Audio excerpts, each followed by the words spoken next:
오늘 내가 너희에게 들려주고 싶은 이야기가 있단다. 나는 이 말을 하고 나서 마음이 산란해졌어. 내가 진실로 너희에게 말한다. 너희 가운데 한 사람이 나를 팔아넘길 것이다. 제자들은 내가 누구를 두고 한 말인지 몰라 서로 쳐다보았단다. 제자들 가운데 하나로서 내가 사랑하는 이가 내 품에 기대어 있었지. 시몬 베드로가 그에게 고갯짓을 누구를 두고 하시는 말씀인지 여쭈어 보게라고 했어. 그 제자가 내 가슴에 바싹 기대어 주님, 그가 누구입니까? 하고 물었단다. 나는 내가 빵 조각을 적셔서 주는 사람이 바로 그 사람이다 하고 말한 뒤 빵 조각을 적셔서 유다에게 주었어. 그가 빵 조각을 받자마자 사탄이 그 안으로 들어갔지. 나는 유다에게 네가 하려는 일을 어서 하여라 하고 말했단다. 유다는 빵 조각을 받고 곧 나가버렸어. 밤이었단다. 유다가 나가자 나는 말했지. 이제 사람의 아들이 영광스럽게 되었고 하느님께서도 사람의 아들 안에서 영광스럽게 되셨다. 베드로가 물었어. 주님, 어디로 가십니까? 나는 대답했단다. 내가 가는 곳에 너는 지금 따라올 수 없다. 그러나 나중에는 따라오게 될 것이다. 베드로가 말했지. 주님, 왜 지금은 주님을 따라갈 수 없습니까? 주님을 위해서라면 제 목숨도 바치겠습니다. 나는 대답했어. 나를 위하여 네 목숨을 바치겠다고? 내가 진실로 너에게 말한다. 너는 닭이 울기 전에 3번이나 나를 모른다고 할 것이다. 내가 너희 가운데 한 사람이 나를 팔아넘길 것이다 라고 말했을 때 제자들의 반응을 기억하니? 저는 아니겠지요? 라고 물었어. 모두가 자신을 의심했단다. 혹시 나인가? 그들은 자신의 마음을 몰랐거든. 베드로도 마찬가지였어. 주님을 위해서라면 제 목숨도 바치겠습니다 라고 큰 소리쳤지만 나는 알았단다. 닭이 울기 전에 3번 부인할 거라는 것을 말이야. 혹시 너희 중에 저는 절대 주님을 배신하지 않아요라며 자신을 과신하는 이가 있니? 저는 믿음이 강해요. 저는 흔들리지 않아요. 저는 다른 사람들과 달라요. 자신 있어 하는 이들 말이야. 큰일이 닥치면 제가 해낼 수 있어요. 유혹이 와도 저는 넘어지지 않아요. 저는 끝까지 주님을 따르겠습니다. 당당하게 말하는 이들이 있을 거야. 다른 사람들이 넘어지는 것을 보면서 저 사람은 믿음이 약해서 그래. 저는 저렇지 않을 거예요. 저는 준비가 되어 있어요 라며 자만하는 이들 말이야.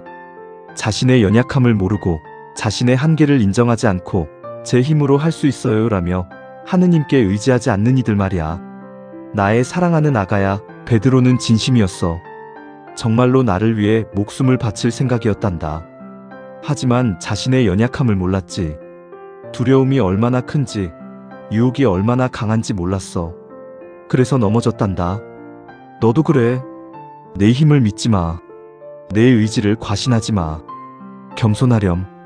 네가 연약함을 인정할 때 하느님께서 강하게 하실 거야. 아침에 자신 있을 때 아버지, 제 힘이 아니라 주님의 힘을 의지합니다. 저는 연약합니다. 주님께 의지합니다 라고 기도하렴. 하루를 살면서 유혹이 올 때 아버지, 제 힘으로는 이길 수 없습니다. 주님께서 저를 지켜주세요 라고 청하렴.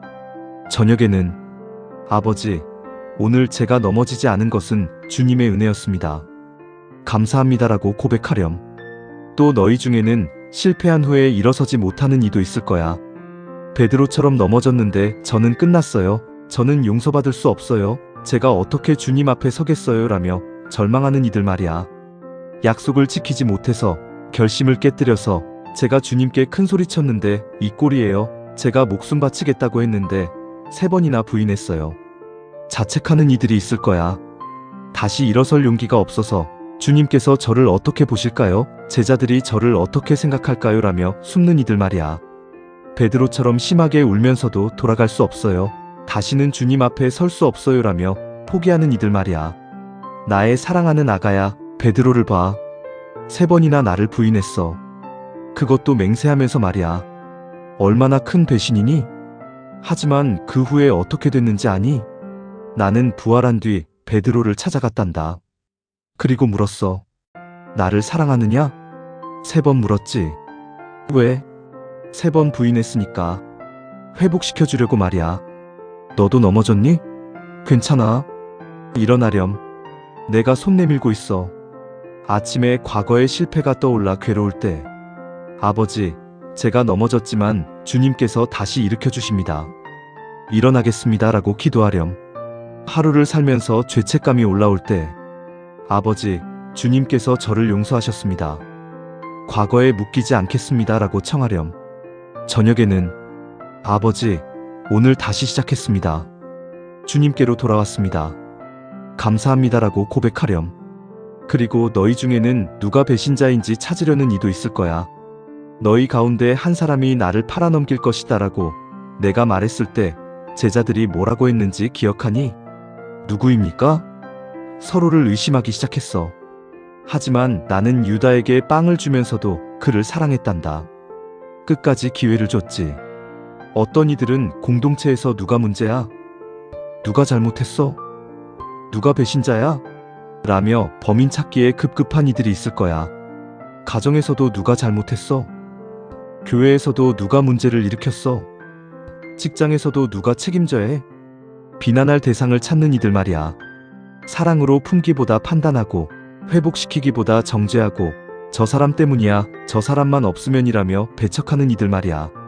나의 사랑하는 아가야, 나는 유다가 누구인지 알았어. 하지만 어떻게 했는지 봐. 빵을 주었단다. 끝까지 사랑했어. 기회를 줬지. 네 공동체에도 유다가 있을 수 있어. 너를 배신할 사람, 너를 팔아넘길 사람 말이야. 하지만 판단하지 마. 사랑하렴. 끝까지 품으렴. 아침에 누군가에게 화가 날 때, 아버지, 주님께서 유다도 사랑하셨듯이 저도 그 사람을 사랑하게 해주세요 라고 기도하렴. 하루를 살면서 배신당했다고 느낄 때, 아버지, 판단이 아니라 사랑을 선택하겠습니다. 끝까지 품겠습니다 라고 청하렴. 저녁에는, 아버지, 오늘 사람을 정죄하지 않았습니다. 사랑했습니다. 감사합니다 라고 고백하렴. 사랑하는 나의 자녀들아, 이제 사람의 아들이 영광스럽게 되었다는 내 말을 기억하니?